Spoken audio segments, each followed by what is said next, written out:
Welcome, everybody.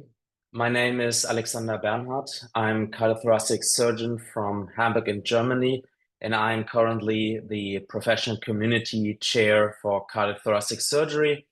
I would like to welcome you to this PC webinar for cardiothoracic surgery. This one is entitled Myocardial Recovery Alternative and Novel Concepts for Mechanical Circulatory Support. So this session is designed to talk about some alternatives to the conventional continuous flow LVADs, which are very successful. However, there are alternatives out there, some novel concepts, and we have four distinguished speakers here. And the first one is Professor Mandeep Mehra, which probably doesn't need any kind of introduction. Very renowned in the field of MCS, and I'm very looking forward to have him here for our meeting. And he gives a talk and an overview about myocardial recovery, the future challenges and opportunities. Thank you, Mandeep, for being here. Thank you so much, Alex, and thanks for the... Sorry, Mandeep, just before you start, some housekeeping rules, I forgot that. If you have questions, please put these questions into the chat, and I will follow these to our speakers. We have 10-minute presentations followed by 2 to 3 minute discussion and a panel discussion at the end. And what I also want to say is my co-partner for moderating, Arjang Ruhparwar from Hannover. He, as a surgeon, he needs to help for some troubleshooting in the OR and cannot make it. Sorry, Mandeep. Now it's your stage. No worries at all. Thank you so much. And it's a privilege to present to you all in the next 10 minutes or so. I'd like to give you an overview of myocardial recovery, particularly as it pertains to mechanical circulatory support, and develop a framework for you. As we think about myocardial recovery, we must think about the difference between two engineering concepts of elasticity versus plasticity. Now, what does this really mean? Elasticity is like a rubber band. If you take a rubber band and you stretch it out and then you release it, you're pretty certain that that rubber band is going to return back to its original shape and not remain deformed. On the other hand, plasticity is like a paper clip. If you were to actually deform the paper clip, you could in fact reform the paper clip and it would still function as a paper clip, but it would stay deformed and it would never actually have the structure that it was originally intended to have. And in many cases, when we see patients with advanced heart failure, we are seeing these patients who have transitioned well beyond the elastic region into the plastic region. And there is such a thing as an elastic limit. For example, patients with peripartum cardiomyopathy, myocarditis, Takotsubo cardiomyopathy, tachycardia-induced cardiomyopathy, or even thyrotoxicosis stay well within the elastic region. And these are patients in whom a rubber band-like recovery is possible. Whereas the majority of patients are living in the plastic region, and this plastic region reaches a point that we also refer to as a fracture point, from which it is not possible to recover. That is, that if you try to recover those paper clips, the paper clips are going to break at some time point, and they've reached their plastic limit of a fracture, if you will. Now, to understand remodeling in terms of myocardial recovery, you must recognize that this is not just about the cardiomyocyte. Very often, we will see papers on improved remodeling with mechanical circulatory support that only focus on one aspect of the interactome of remodeling. And it's very, very important that you understand that there are 5 components of myocardial recovery if one has to invoke it into an appropriate remodeling interactome. What does that mean? Well, you have cellular changes, and both in the myocardial level, which is the cardiomyocyte level, as well as the extracellular matrix. You have components of energy metabolism, oxidative stress, and inflammation, which may still be present even if you change cellular components towards normal. Gene expression modification towards a fetal interactome tends to occur whenever heart failure is manifest. And neurohormonal regulation, which we all understand as a target of therapy, is critically important at a cellular level. So these 5 components have to actually interact with each other to achieve adequate remodeling. And in essence, these pathways, when they are aberrant, they promote what I refer to as necroptosis, if you will. And to understand remodeling, one has to recover the energy deficit and recover lipotoxicity and improve mitochondrial function if one has to see a remission or recovery. This is why I prefer the term remission rather than recovery in this situation, because very often we're dealing with that plastic limit from which one can remit but cannot fully recover. Now, this has been seen in random data from registries with mechanical circulatory support that recovery, which allows for a true removal of a device after hemodynamic unloading, is a very, very low frequency event. And in fact, in this analysis from the STS Intermax database, it appears that by 4 years, only about 4% of patients are candidates for true recovery. Now, it's very important to recognize that this data reflects random rates of recovery and not structured rates of recovery, as we'll discuss in a moment. Now, why is it that we don't see enough remodeling? Why is it that these patients have reached this plastic or fracture limit? And this has been seen in some gene expression studies. Ken Margulis published this fascinating paper almost 20 years ago now, which shows that when you reverse remodel with hemodynamic unloading, only 5% of those genes actually revert to normal after LVAD support. 95% of genes don't. And even if we see cardiomyocyte improvement, the extracellular matrix often does not follow, and it can exhibit continued or even increased myocardial fibrosis. And why that is so, we will perhaps focus on in a few moments. So the more apt term is remission in heart failure. And I will tell you, this is a X-ray of a woman in whom a HeartMate 3 pump has been placed. And you can actually see that the driveline has been cut here, which means that this is a non-functional LVAD now in a patient who still has some ventricular remodeling, as you can notice, but is now congestion-free and in remission. Now, it has been shown that if you take, on a Bayesian probability basis, a smaller group, but if you take non-ischemic patients with recent onset of heart failure, typically who are less than 50 years of age, there could be as much as a 40% success if you define it not as full recovery, but as remission. And how do we think about this? Well, the most recent trial in this regard was published by Emma Burks and colleagues, a very, very important study called the ReStage study, where they used the term remission from stage D heart failure. It's very important. It's even though the title says recovery, the nomenclature was about remission appropriately. Now, this was a group of only 40 patients across 6 centers with an average age of just 35, so mostly less than 50 years of age. Mostly men in this particular study with a very short duration of heart failure, less than 2 years in most cases, but they were quite sick. Most patients were actually on inotropic support, and a large proportion of patients were receiving some form of temporary mechanical support. Now, in these patients, over time, when an echocardiogram was done, a large proportion of patients actually remodeled the left ventricular end diastolic diameter to less than 6 centimeters, with an improvement in LV ejection fraction to more than 45%.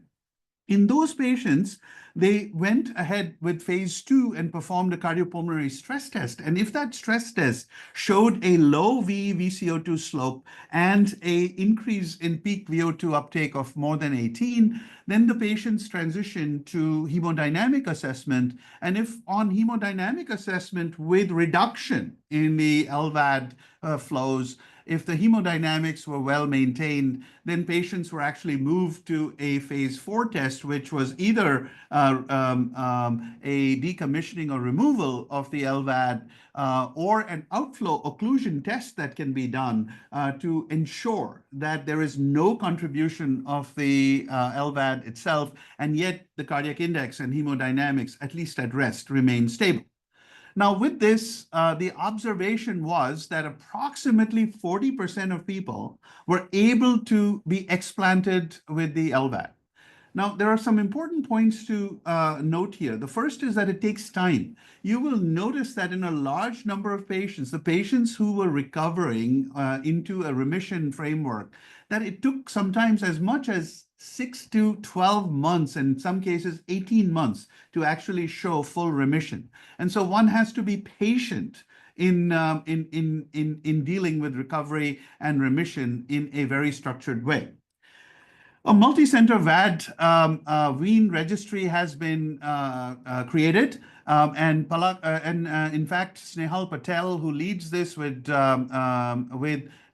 Drakos and others, has actually shown some recent data in about 400 patients. So we have over 20,000 patients with LVADs. We're talking about a very small group, and they're very, very similar to the younger patient groups with mostly non-ischemic cardiomyopathy. And these patients, once they recover, they actually have an outcome that mimics that of transplantation. Now, why is that important? Well, the option of transplantation is not off the table in these young patients. So you can actually give them a prolonged survival and, in fact, improve net survival in these patients. Now, there are a few challenges before I stop that I will show you why we see recovery is not a common construct. The first is that with mechanical circulatory support, we see the emergence of aortic pathology, aortic valve pathology, where not only do we see fusion of the aortic valves, but we see the emergence of aortic insufficiency. The second is that by virtue of placing the LVAD into the apical construct of the ventricle, one actually takes away the mechanical efficiency of contractility of the heart. And we have to think about ways of not destroying the apex if we are thinking about myocardial recovery. The third is that the amount of energy that you use in terms of the dose of the LVAD implantation is important because it destroys the pressure volume curves, particularly with continuous flow. And it turns out that ventriculovascular uncoupling might in fact impose increased hemodynamic stress from a baroreceptor and from an aortic stiffness standpoint that challenges the future of myocardial recovery. There are two other aspects, and that is that we do not focus on coronary blood flow. And in fact, in animal studies that have been done looking at this construct, turns out that when you do look at coronary blood flow, it looks like you've had an LAD infarct, even in non-ischemic situations where the epicardial coronaries are normal, indicating that blood flow during LVAD support is not uniform and is quite heterogeneous. And finally, of course, we have residual right heart dysfunction where there is the memory of cellular memory of heart failure in the unsupported ventricle. So there are many reasons why we don't see complete recovery and we only see the opportunity for remission in young people. Now, people have thought about using mesenchymal stem cells to bolster cell therapy related myocardial recovery. And it turns out that that construct has been tested. And even in vivo situations where the idea was to simply see if there was greater evidence of myocardial function, that has not been proven to be true at this time point. So let me end here by pointing out that there is a necessary wedding of both clinical and translational perspectives that are necessary to move this field forward, that we need to really focus on a number of factors to invoke myocardial recovery. And these concepts are very much under investigation. And the only point I will leave you with is that we should not have the cart before the horse in this situation, but we need to begin to focus on those subsets where we do have the opportunity for achieving remission and increasing net prolongation of life in these patients. And I hope to have a chance to discuss this in more detail with you in the very near future today. Thank you so very much for your attention. Mandeep, that was phenomenal. Thank you very much. And I'm not sure if people can really post in the chat. So I personally had some issues. If you can't post in the chat, raise your hand, and then if you have questions, and then we will forward these questions to the speakers. Mandeep, my feeling is that with the initiative of the VAD registry, there is a lot of momentum, that recovery is there, and it is happening, and we can systematically look for it. Is it underestimated? Are we transplanting patients too early? Are the outcomes too good with LVADs? Also with so I think this is very important. Yeah, so I think the points that you make are the correct answer is all of the above. So of course we are transplanting too early, no question. I think that I quietly mentioned the term net prolongation of life. This is a construct that I've been trying to push now for about 3 years, to say that we as a community need to get together and understand, particularly in these younger patients with non-ischemic cardiomyopathy, where there is a objective possibility for improving their total lifespan with a reasonable quality of life, even with an LVAD, that we should actually consider that. Because 40% chance of remission to explant or decommissioning is quite a high possibility in the right group of patients. Now, it turns out, Alex, that those patients are not the most common patients. So on a Bayesian population standpoint, the population of patients enrolled in restage were basically representative of maybe 6 or 7% of the population that is being currently implanted with an LVAD. But your other point, that we are transplanting too quickly after placing people on temporary mechanical support, is a critical one. And I know that our colleagues from Utah have constantly made this point, that perhaps, and Joseph is on this call and he could weigh in, perhaps that we are being too quick to judge towards transplant at this time point. Yeah, so we have a question from Dr. Jaiswal from Hartford, which refers to GDMT. I don't know if you can see it, Mandeep. Yeah, I can. What is your perspective on that? Yeah, I think it's a really good question. What we know is, first of all, GDMT is for left heart failure in HFrEF, and so the minute you place a mechanical circulatory support device, that term should go away. So that's number one. There's no such thing as GDMT in that situation. There's blood pressure management. Now, having said that, the real question is are the things that are used for GDMT in HFrEF actually applicable in the MCS model? And the answer is, to some extent, yes. What we know is that if you do use GDMT for in that construct for a reduction in blood pressure and management of these patients, that those patients who do remodel on GDMT have fewer complications while receiving an LVAD. It doesn't necessarily mean that they will be more likely to be explanted or go into decommissioning mode, but they do seem to have the use of that medication can help you test whether a patient is more likely to have a better trajectory on an LVAD or not. Excellent. So there are a lot of interesting points, but for the sake of time, we go to the next speaker, and I hope we have some time at the very end to maybe combine this approach to the devices we are hearing in the next few minutes. So our next speaker is Dr. Masya Afe. He is from UMC Amsterdam. He comes from a research group that works with the hybrid heart concept.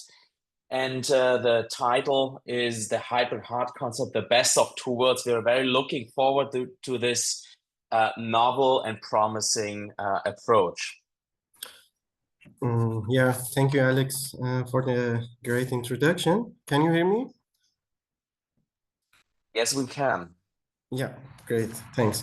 So first of all, I would like to appreciate the opportunity to be here today and presenting our studies in Holland hybrid heart and hybrid heart consortium. For the sake of time, I would like to dive into the slides. Yeah.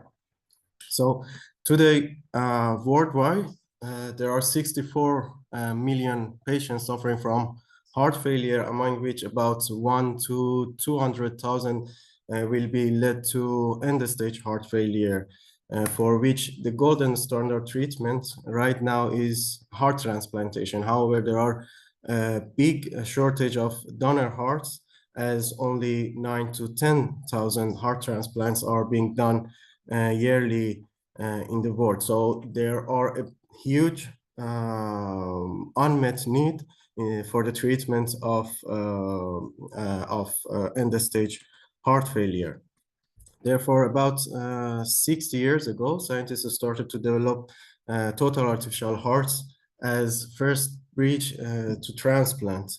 And so far, there are more than 30 devices developed, among which only a few of them are now available or under development, such as Myocardial, Carmat, the French total artificial heart, Vivacor, which is a continuous flow device, and recently reported their first 100 days of survival results, and Real Heart or Scandinavian heart.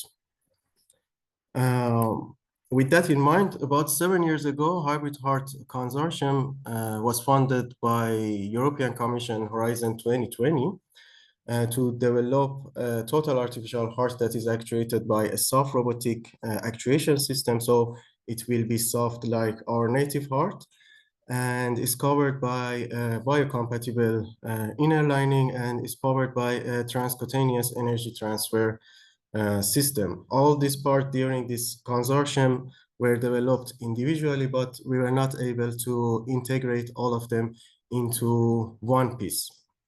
So this work is still going on, and in coming slides, I will present briefly some of the results we got and two of the prototypes that we developed using this new emerging soft robotics technologies.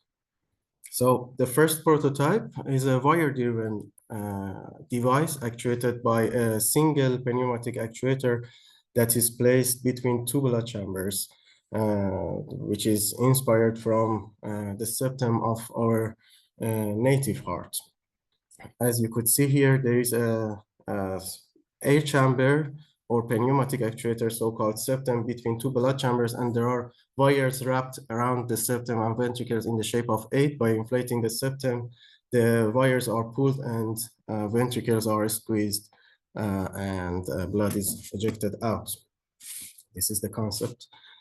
During Hybrid Heart Consortium, we did extensive in vitro experiments on this concept, resulting in 12 liters per minute output combined left and right ventricle. And interestingly, we could see that we can mimic the natural contraction of our behavior, our native heart that contracts from apex to top. And we also saw some Frank-Starling behavior due to its softness. However, for the proof of concept studies, we used fast and cost-effective fabrication methods, which is not for long-term use. And now this is being developed, and the durability is also the main focus of current studies in our group.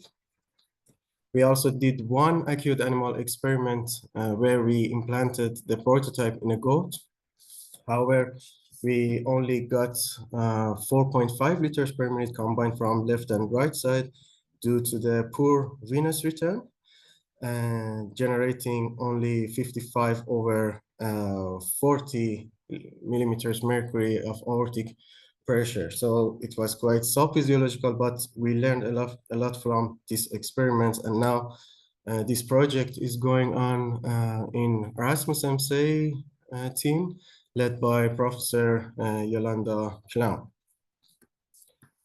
The other prototype, the second prototype, is called LimoHeart, which stands for less in, more out. I will let you know why. And it is developed in Amov in Amsterdam.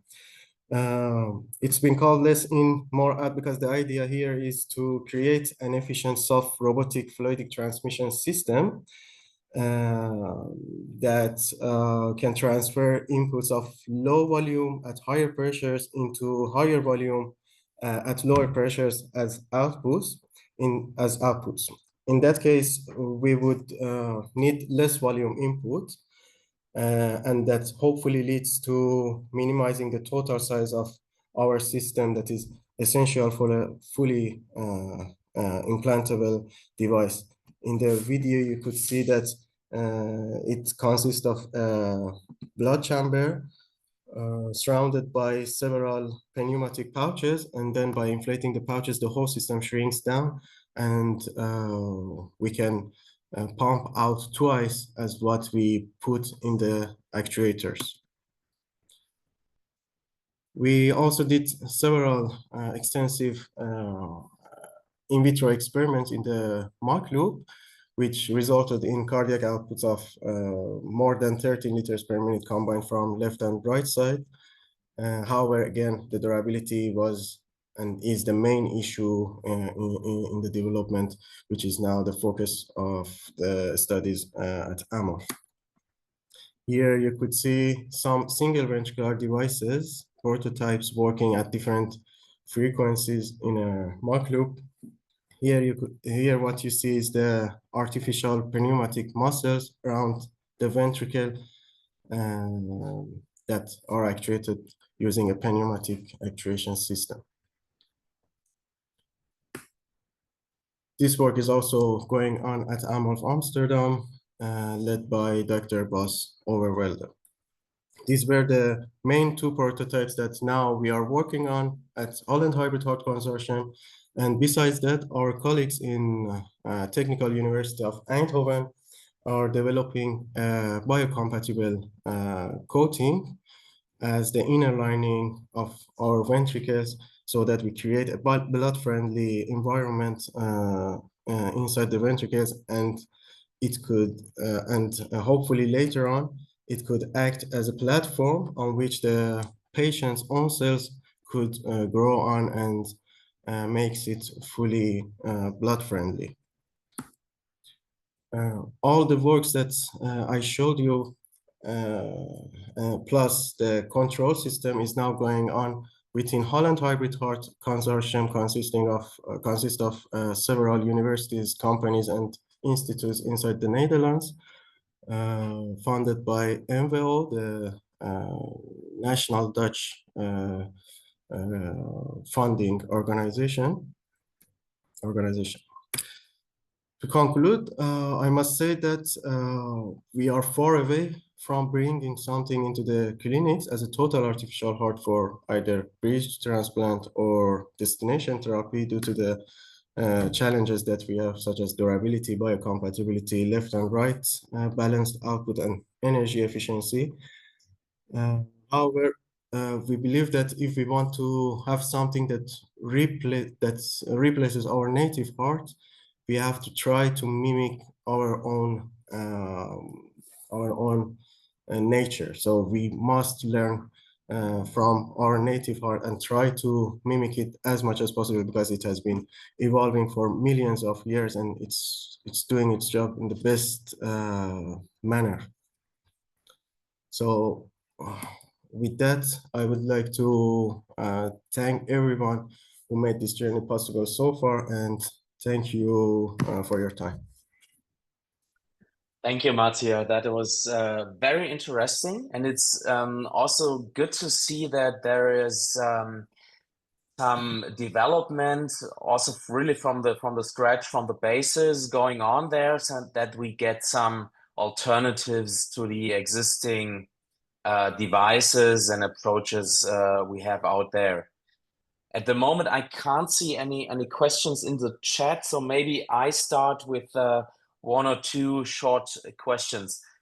Yeah, I sure. have seen it has, and we know that the issue with some of the past and existing total artificial hearts, that they have a size because they are pneumatic and they mimic the chambers, and some need additional technique in there. So that means they have some size and needs a certain volume within the thorax to fit in. What Yeah. do you expect? I know you are in a very early stage. What do you think you can make a device which is that small to fit in a small, let's say, female total artificial heart recipient?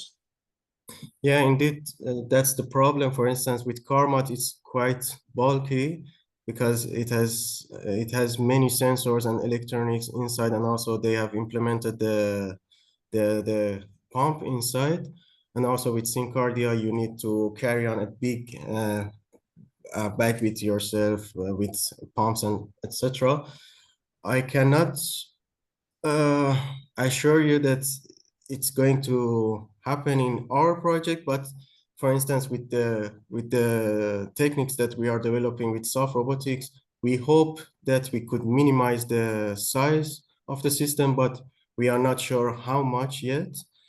For instance, with the limo heart, we are trying to minimize the volume that is needed to be displaced during each cycle, and by that we need a smaller reservoir, or we can alternately actuate left and right side so that we don't need any reservoirs. And we hope at the end to remove or minimize the size, the capacitor, and also the size of the system. But indeed, for destination therapy, we need to make it fully implantable using a TET system, transcutaneous energy transfer system, and for that we need to make it energy efficient also. Thank you very much for the insights into your concept and your early stage, and it's great to see something happen in this field. Yeah. And by saying that, I would like to go on. Our next speaker is Professor Uli Stock. He's currently working in Perth. He works with Arjang system, which is an external support system of the heart. We will see this in a second. It's a different approach to treat heart failure. And we are very looking forward to this innovative approach. Okay, welcome everybody. I hope you can hear me. So quickly, my financial disclosure. What is VBEAT? VBEAT is something different to the normal blood pumps. It's a customized. What does it mean customized? It's individual to the size of the individual patient. We use CT imaging, and then it's an individual customized production cycle for an implant. The implant is going to be inside the chest, but what is important, it's outside the heart. So it embraces the heart. The left and the right ventricle is pneumatic, driven by 3 inflatable cushions for biventricular support. It allows precise and consistent ECG detection by integrating of 3 pairs of ECG electrodes. Accordingly, there's a synchronous inflation and deflation of the 3 cushions according to the ECG cycle. It's truly pulsatile and heart rate adaptive, and can, if you have a faster heart rate, will eject faster and more efficient. Has 3 essentials. It's relatively straightforward. It has an implant. It has a driver which weighs about 1.6 kilo. It is a pneumatic-driven device, and it has an external controller tablet for the heart failure cardiologist in the hospital, which is not given to the patient. There's no need to the patient, and he can't adjust any of these features. This is the implant, and you see the implant has some kind of a drive line. The drive line is a pneumatic driven for all three cushions. You see the ECG electrodes integrated in between the three cushions. And then we have a very nice texture. And I'll come to it later, a little bit later, as the one or the other might say, well, isn't it the ISHLT device? Well, it follows some of the principles, but only fun of some of the principles. It has this distinct differences to the ISHLT device. Moreover, and this is our clear vision, currently we're using it in a sternotomy approach, but we believe in the future this will be ideal for minimal invasive implantation via anterolateral thoracotomy to serve our patients. There was an extensive development, and this device has been developed over the last 11 years in Munich. And so it started, of course, with in vitro tests, and it followed some in vivo tests. And the in vivo test included Göttingen mini pig with follow-up to 16 and 30 days. And what you see, however, in a CT scan, you can only vision 2 of the cushions because of the CT cutting, but you see the 2 cushions. And now in the next one, you see the RV augmentation when only 1 cushion on the right ventricle is augmented. You see an LV augmentation, and you see the biventricular augmentation mode in a mini pig, which works perfectly for the 30 days and even beyond. We could clearly show that there's an impact on the cardiac hemodynamics. Most important that these pigs were, even so we tried to treat them with beta blocker, but we all know this is not really a proper heart failure model. But even in an actually normal animal with no heart failure, we could show clearly improvement in the LV and RV cardiac output, stroke work, and stroke volume. We did some TOE work in the pigs, and we see over switched off and now switched on. And in this, again, normal, healthy animal, we were able to increase the cardiac output by 20 to 25% in a healthy pig. Now, we all know that pigs are not really something what we would like to treat. So we need to think about what has been done in the future, past, and the ISHLT device. And I mentioned it already.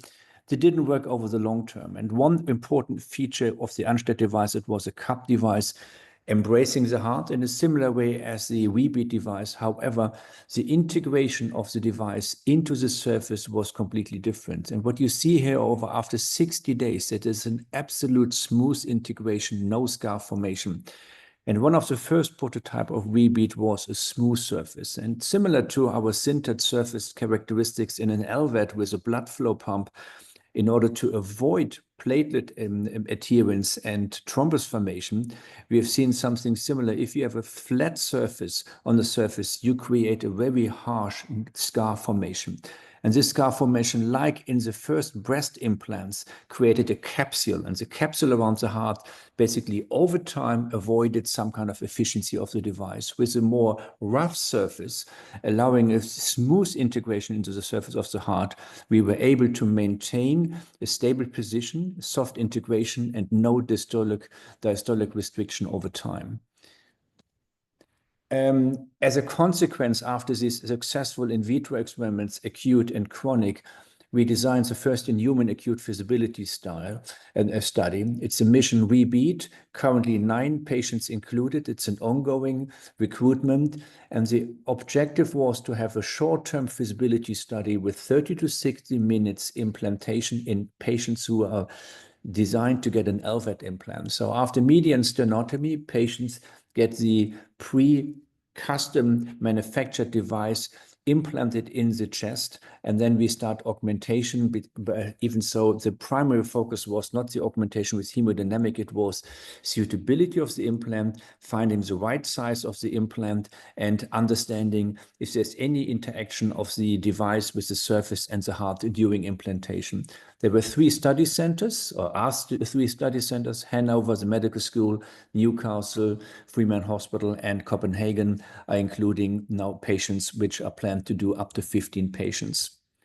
To give you a better understanding, this is Bastian Schmack, who implanted one of these devices in a DCM patient. And you see we have a little bit introducer sheath in order to make it a little bit smoother, that it can glide easily into the chest. And this is actually, it's not a fake implantation. This is going to be for all the implants we have performed so far. It always worked this smooth without any interference. And of course, after implantation, this introducer sheath is removed. leaving the surface directly, including the ECG electrodes exposed to the surface of the heart to allow ECG detection and then afterwards augmentation of the device. So in consequence, we had some learning, and take-home messages were some kind of size does matter. And it was indeed not the easy way. It was far easier to determine the size of a healthy pig heart compared to a non-healthy human heart. And the variety of the different hearts were quite surprising, even though we thought that the volume is some kind of, well, you can break it down to around about 40, 50, 45 different volumes of the heart, but the geometry is considerably different in every single individual patient. So you need an individualized, customized implant, because sometimes the septum is different. In order to really have a proper transfer of the energy with the cushions to the ventricle, left and right ventricle, we had a lot of learning in the last 9 patients where we determined proper sizing. And you see on the left side that the device was not properly suited. So it was a little bit too down to the apex. And then the next one, after repositioning, circling a little bit around, it snugged beautifully in order to accommodate some kind of the heart and snug around the heart. The outcome of these first 9 implants were the following. So it's an ongoing study. It's a work in progress, that we had no device-related SAE, including MACE, that we had stable hemodynamic throughout. There was no hemodynamic compromise. And the most important, everyone was very concerned about inducing VF or VT episodes. And we didn't show, we had a couplet, but this was all we observed during implantation. Otherwise, no ECG abnormalities. There were no negative device tissue interactions. There was no rubbing. There was no some kind of irritation of the heart. Even so, it was only between 30 and 60 minutes. Still, I believe this is going to be very promising. Performance, that's of course a question. Even so, we didn't aim in the first instance for hemodynamic performance data. We wanted to have a safe implant in these patients. And so we had reliable, immediate detection of the epicardial ECG signals. This is something which is very important. We don't want to lose the ECG signal, that augmentation is potentially some kind of impaired over time. We had TOA compatibility approved. This was very important as well. You want to see what you're actually going to do in these patients. And the implanting took about only 5 minutes in each of the patients. Positioning and maintaining of position was approved. It was nothing, that there was no movement after properly positioning and rotating the device around in the right position. There was no rotating and no migrating of the device after implantation. Of course, we need to understand this in the context of our current blood product, blood pumps. And of course, I believe if we think about summary of the VBeat is, if you think about a normal biventricular assist device like the Cardiomyoplasty device or the total artificial heart, we're not dealing with any bleeding complications. We don't have mechanical parts. Hemocompatibility is not an issue with the VB device. Sizing, and Alex, you asked a question about, this is going to be a very thin implant, and it's easily be well implanted, and it's not going to be a displacement inside the chest, making it more complex in small female, for instance, or in children to get it implanted. And of course, Mandeep, you discussed the recovery and remission option. We know for the total artificial heart, the Bivacor or the Syncardia, some kind of, we have an issue that the recovery remission is not possible because patient depend on the device, and the only exit for these patients is the transplantation. With the VBeat, we have a recovery remission option that we can decommission, similar to what you showed on the slide that you just cut the driveline. However, we don't have any foreign bodies in the bloodstream, making it, I believe, more attractive. Of course, what remains is the driveline, but of course, we always need to have a challenge. What, however, is the next challenge steps? The clinical roadmap are the following. We're going to complete the European first-in-human acute feasibility study, now with focusing on hemodynamics, with an sternotomy approach in patients who is receiving an LVAD. Next step will be in US early feasibility study, currently planned with UCF and Livio Klein and his team, to probably add another 1 to 2 additional sites with a bridge to transplant up to 30 days in end-stage biventricular failure patients. And we all know that the wait list in Europe is rather long. If you implant a device like the Bivacor device or the VB device, you need to wait considerably longer. And so the objective is to go in a center where you have rapid access to transplantation. And finally, the pivotal study in the US is going to be planned with up to 30 days again, and now going away from the sternotomy to the mini thoracotomy approach, which is likely going to start end of 2027. So this is going to be necessary. What you need to talk about, of course, Adjucor is a company with now 40 employees, highly motivated, but of course you need to get the clinicians together as well. And it's very exciting to have the medical school in Hannover, Newcastle, Copenhagen, and the University Clinic in Essen together with us in WA together to work on this exciting journey towards a proper implant. This is a thank you for paying attention. I'm very happy to entertain your question. Thank you. Uli, this is great. Not only the last slide, but your presentation itself, and the approach is again very novel. We have some question here. I think the first is by Matsier. It is probably already answered. So the question is, does it apply to end-stage heart failure?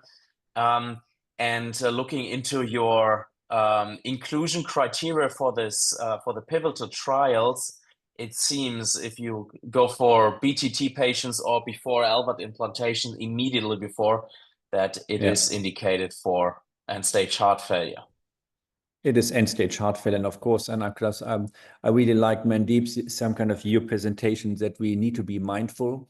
But of course, we all know if we have patients with long-term, long-standing DCM, 3, 5, 10 years, it's going to be a point. If it's going to be an acute myocarditis, that's a complete different approach. But I believe it's going to be suitable for both groups. The patients where we have severe biventricular failure, and we all know you can use the Levitronics biventricular support system, but this is normally one-way street towards transplantation. But of course, this device can help as well in patients where an ECMO and an ECMO with impeller is not going to be suitable to help to bridge the time for recovery, or if the patients don't recover, then towards transplantation. Yeah, Dr. Jaiswal asked you what happens during exertion. What would you say? This is the point.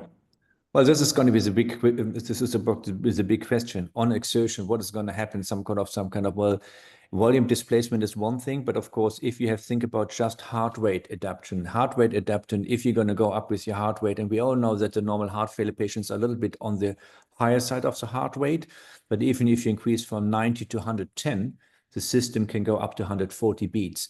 Even so, we all know the higher you go, the efficiency is going to be more difficult. Of course, battery lifetime will be a little bit shorter. If you have to go 140, it's going to be challenging. But of course, no normal patient will be in a long 140 heart rate.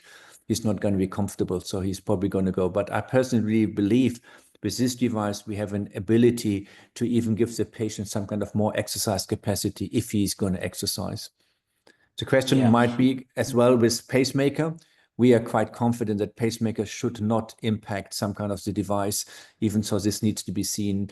And the first implants will be probably only in ICD. We believe that CRT, with the CRT electrode, we're going to be a little bit reluctant, but in the end, the smooth surface I'm very confident that the smooth surface is not going to some kind of perforate the heart.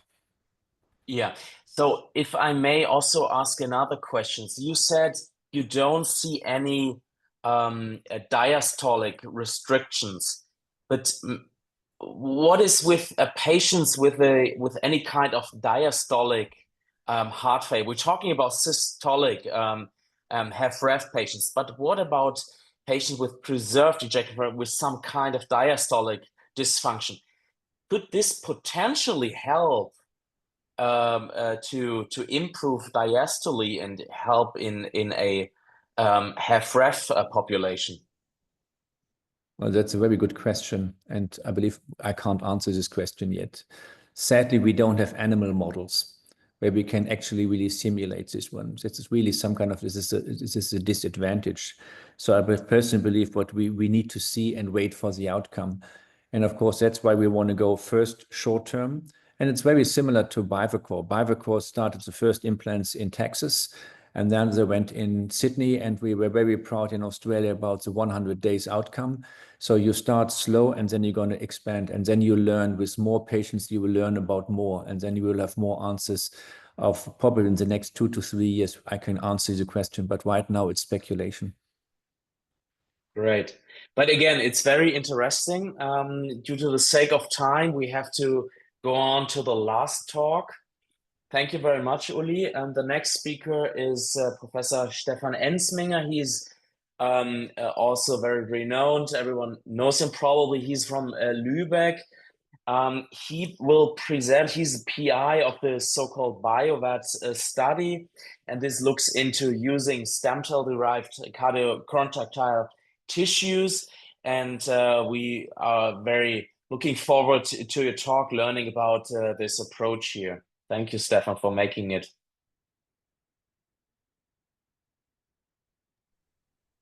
Thank you, Alexander, for having me, actually, and sorry for being late. I got stuck in your as always. Thanks. It's a pleasure to present today, and obviously it's a project of a huge group, and the main person behind all this is Wolfram Zimmermann. This is why I put it the both of us on the title slide. And wait, how do I move this forward? How can I advance the slide? It doesn't really work. Usually by clicking forward. Yeah, this works. excellent. Okay. So I will do a short introduction and then talking about engineered heart muscle, and then mainly focusing today about the preclinical study in the rhesus monkeys and what we have shown and why we then were able to put this into the clinic. And because most of the patient data are presented at the meeting, so I found it not really good to present it today also. And obviously a short summary, but I show you the protocol and where we are with the human part. So main problem is this is a pathologic section of a very diseased heart. You can see acute infarction, subacute infarction days old on the left side, and healed there is weeks to years old. And so the idea is to replace diseased heart muscle with engineered heart muscle. And this is a very long story, and I have actually been involved, and Alex might not remember this, back in 2000. And the original idea was to use this engineered heart muscle to test some new substances for heart failure. And this was the focus between 1997 and 2000. And then basically I was involved at 2000 when it was called engineered heart muscle. And I think this was developed by Thomas Eschenhagen and Wolfram Zimmermann. And at the time I was asked actually to implant this in mice because they didn't have any experience. And so this was the tissue engineering process at the time. And you can see here that a bench was also used to kind of stimulate contraction. This has all been abolished nowadays. We don't use this anymore. And this basically was the first basic, publication that this concept works. And this was basically my involvement at the time. This was implanted in mice. And basically there was survival data, contraction data, and also functional data published. So it's about 23 years old now. So then time went on, and everybody changed kind of universities and places. And you can see a short summary. I won't go into detail. What I will mostly talk about is the preclinical stuff, and then how we reached basically the stage that we could go into patients. And this was between the years 2014 and 2021.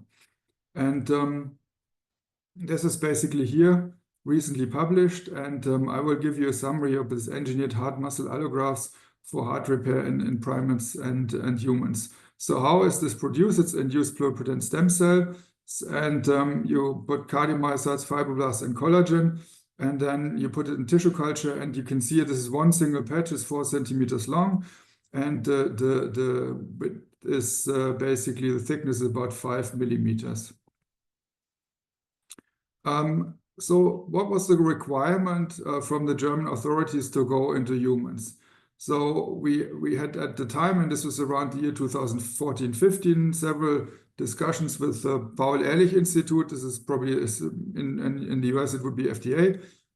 They wanted an allograft study. They wanted a large animal model. They wanted a clinically relevant dose. And they also wanted tests with concomitant immune suppression, which is the kind of backdrop of the model. So we ended up going into rhesus monkeys, and you can see the data here, human heart, rhesus heart. The heart wall thickness is also, it's not similar, it's not equal, but it's similar. And we started with a dose of 200 million cells, basically as a maximum dose. So this was 50, 100, and 200 million. And if you compare this, a rhesus monkey is 14 kilos, a human being is 75 kilos. It would be equivalent to 800 million cells in the human patient, basically. The model was an induced infarction model, and this shows Tim Seidler, who's an interventional cardiologist at Göttingen, at the time also working in the primate center, and we would do LAD ligations or ballooning, and then basically induce an anterior infarction. And then open it again. And this was basically then done. And then 4 weeks later, when we had the 6 months later, when we had the infarction, we would put the patch on. And then the experiment would run another 6 months. So here you can see how this multi-layer assembly works. And this is also still a bit tricky even in the OR nowadays, because you need to put the patches together before you put it in a patient. And you can see here the patches, and they were basically taken out of the ridge and then sewn together. And the next slide shows you how the dose was determined. And the dose finding was completed with a safe maximal dose. This is actually the slide for the human study. The single unit is about 1 gram, and we're talking about a thickness of 0.05. So if you do low dose, basically you're using 5 patches. Mid dose was 10 patches, and then you ended up with a high dose was 800 million cells, about 20 grams. And this then covers an area of 50 square centimeters. With the primate model, we ended up with 200 million, and you had obviously a lot smaller area to cover. We're talking about 40 kilos, and the heart was accordingly smaller.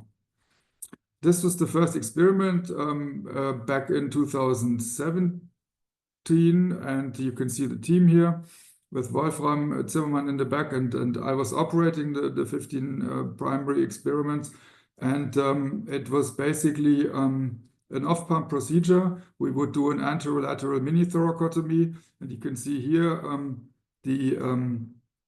the axis and the heart, and this is basically the patch size in relation to, this is actually in relation to my hand. And then you can see in the middle the MRI picture after 6 months, and then the explant also after 6 months. So basically we could show that you increase wall thickness and the patch stays where it's implanted, and histology-wise that we had viable cells. So first of all, does it work? Do we have an increased wall thickness? So if you look, black is control. Either you do nothing or you do fibroblasts only, and then you have 2 doses in blue with engineered heart muscle, and it was a dose-dependent effect. So the target wall thickness in millimeter was blue, and then with the high dose was about 6 to 8 millimeters, and it's 1 to 6 months post-implant. And then basically, if you look at this, and this is again a primate heart, you can clearly see the scarring. This is a control after 6 months if you don't treat. And then you have an implant, and you can clearly see the sutures, Prolene sutures is fixed. And this was 170 days after the induced MI infarction, and then 160 days follow-up. And then if you look on the right side, you see a histology section, that's a Desmin staining for the cells. And you see the dotted line basically where the patch was located. And this was still basically was initially put and didn't move and integrated in the muscular wall. So we had a sustainable effect in basically increasing the wall thickness. The next thing was that we were looking at responder, non-responder, and transient responder. And if we could basically see if this is dose-dependent effect, and yes, it is, because if you look at the target wall thickening fraction with the responder, you had lots of animals basically with a high dose and a few with the intermediate dose, and the controls obviously in black, so they had no increase in wall. We had a transient responder, and actually this is interesting because if you now look at the, I have to just move this a bit at the right side, we usually would have an anterior infarction, and so we would put an anterolateral wall, so we would put the patch anterolateral wall. But in one, we had a basically apical infarction, probably LED ligation a bit too distal. That was my opinion, but so we did it. And the patch was at the apex, and this was a transient responder. So obviously it also, there was an explanation for this, that we basically need to position it at the lateral and the anterior wall, because you have more effect in contrast when you put it around the apex. And the non-responder, as you can see, is basically mostly with one exemption, and that was basically the apical, experiment, is low dose or control. And if you look at the ejection fraction, in the responder group, we had a delta of 5 to 15%. In the high dose group, we had no effect in the control and only little effect in the low dose group. And this was basically up to 6 months post-implant, and on the right you can see the non-responders. Next question, how does it work? Because it's always common. I mean, you put this basically in the pericardium, you suture it on the heart wall. I mean, how does it work? Viable cells.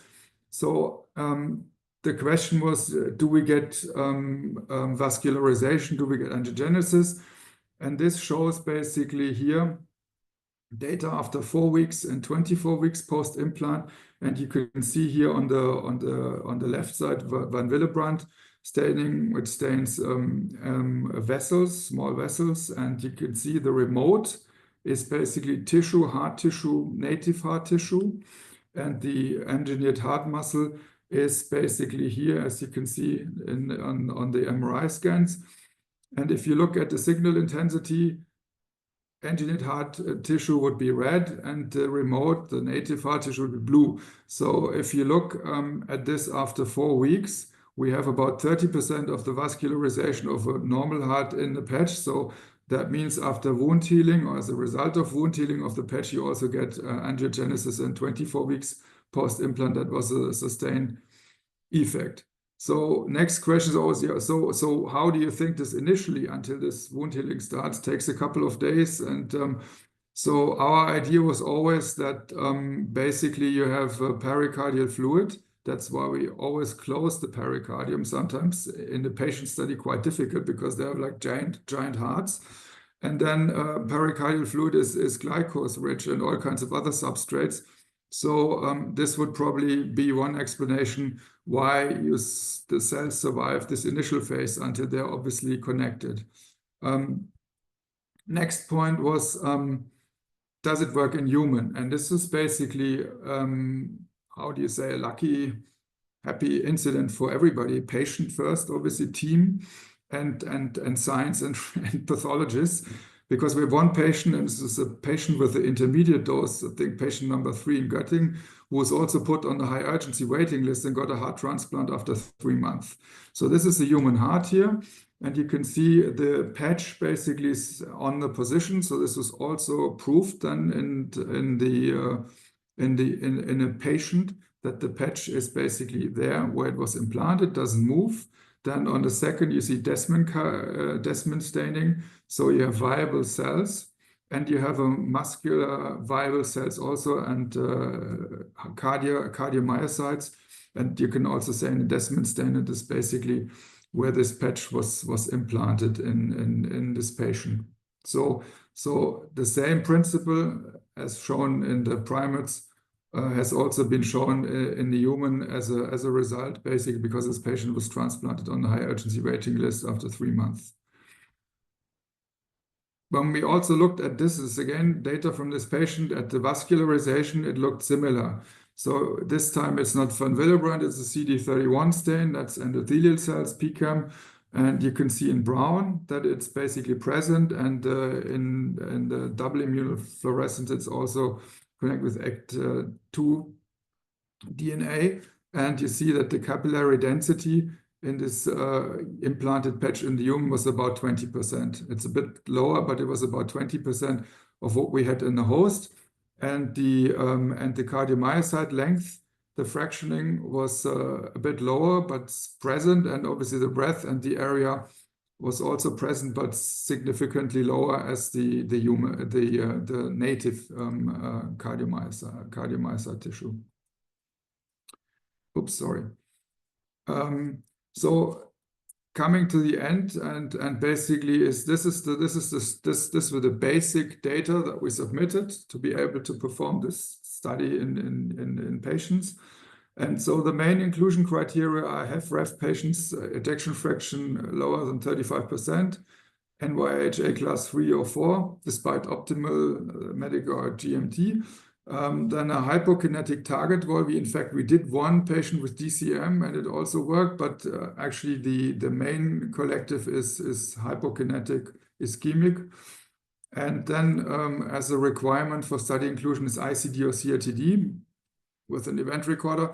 But I have to say that we didn't see any kind of arrhythmias throughout the entire study, neither in the primates nor in the patients, which is probably an advantage compared to whatever you inject. There's a lot of injection studies also where inject cells, and they usually have some kind of arrhythmias, probably as a result of the inflammation process that's going on when you inject cells. So we didn't see this.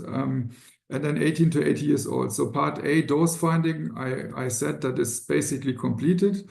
And part B were a bit slow. It was supposed to be completed in Q4 24, but it will be probably summer 25. Then we have 35 patients, and then we will submit this to the Paul-Ehrlich Institute, and then see and obviously publish the whole series of the patients at both sites, Göttingen and Lübeck.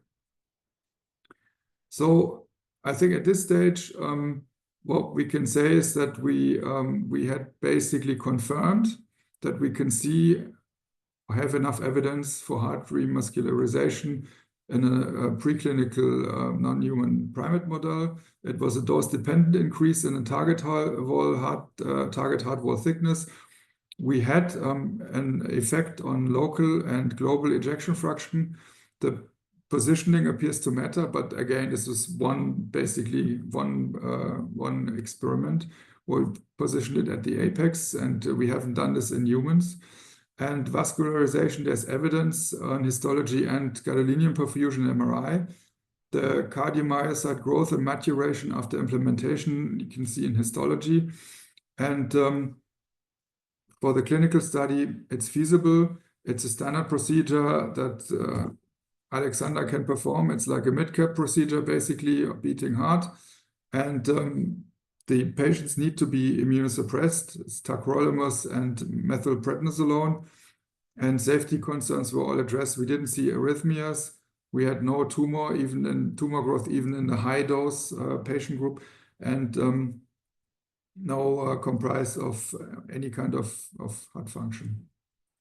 And this is a huge group, so I feel very honored that I'm be able to present these data. And as I said at the meeting, I will address more of the patient-related data and study. Thank you. Thank you so much, Stefan. That was very interesting. We are over time, but let's bring some things together and maybe a question at first. So we have heard from Mandeep. He had to leave already, but he focused on a bit of GDMT and recovery using unloading and LVADs. we heard about the ArjuCore system and shoulder fissures, but let's bring it together. ArjuCore and your approach with contractile tissues. Can you do something like a real BioVAD, like looking similar to the ArjuCore, covering the whole heart, and then we initiate GDMT, improve cardiac function, and by that, avoiding LVAD-related complications, have biventricular support, and have sustained recovery? What do you think? Is it technically possible, and would this be an approach to bring all these talks here together? You mean basically both approaches? I mean, in a way, yes, because I mean, one downside of the BioVAD is obviously that you have a kind of phase initially after operation where it doesn't work until basically the cells connect and you have the wound healing finished more or less. So for this time, I could very well imagine that you have some kind of short-term support until this is functioning. I mean, in the patient study, we have seen that the most increase of ejection fraction was at 6 months, 6 to 12 months. They don't return to the hospital. Basically, that's also that is. I mean, at this stage, I can say this: we hadn't seen a patient without effect, but not every patient has an effect as the patient that were basically had a maximum benefit. That's the one thing. And you have this remote effect. And the second thing is obviously the downside is the immunosuppression. I think that needs to be addressed next. But would it be possible to build some contractile tissue that looks like the ArjuCore, and then it's supporting both ventricles? What do you think? Is this possible at some stage? Yes, and yeah, no, I got it. It's yes, and it's also planned, because I mean one really feasible application for this, especially when it works with hypoimmune cells, where you at the end then, I mean, only would need some steroids, would be the right ventricle. I mean, because sometimes, especially when you put in an LVAD, you don't want to be BioVAD, because as Uli Stock said, the AE profile is much worse, survival much worse. So the idea was to put to use this patch then to support the right ventricular function, but to basically construct patches around the whole heart. I mean, this is now, as I said, it covers 50 square centimeters in total. Five. And then it would basically need probably double or triple the amount. It's technically possible, because we do basically currently we do 2 patches of the size of a tachocele with 400 million cells. So you could also do 4 and then also support the right ventricle, but then you up to 250,000 euro. So yeah, it's a matter of money, and but technically, yes, it would be possible. Okay, great. I see Joseph, our incoming ISHLT president, raising his hand. Joseph, thank you for being here. This was a great webinar with a lot of innovation. It was awesome. So I know we are a little bit running out of time, but I'll ask Stefan. Great presentation, Stefan. Thanks. You mentioned need for immunosuppression. Do you think if this concept works in the future, the patients could provide their pluripotent stem cells, and then you could make patches that have the same HLA makeup as the recipient? So that's a great question, and this would be perfect. But as you know, nothing is perfect in real life. We did this because this was or Wolfram did this experiment because it was one of the initial questions that we were addressed. First of all, time frame. If you now get an infarction until this is, and then you get a scar until this patch would be finished, time-wise, definitely a limit. So we rather followed the concept that you have the patches like in the OR, some patches on the counter, and then if somebody needs it, put it on. Second thing, problem is if you do it with your own cells, and then you have several rounds of tissue culture and growing of the cells, you need all kinds of different proteins to nourish the cells. And this is also from my immunology background, that then those proteins were presented. So to cut this short, we did this with your own cells, and they were also rejected as a consequence of this tissue culture process. But that's it's quite known nowadays. Okay. So that unfortunately doesn't really work. From first of all time, as I said, and second, that you would also do any kind of immune modulation. So I would really like to thank everybody. First of all, ISHLT for giving us this platform. Second, the speakers. I think we had a great webinar here covering some novel approaches which can be combined as we see it here. And third, I would really like to thank all the participants to join in, and very looking forward to see you in a few minutes in Boston. Thank you very much, and see you soon.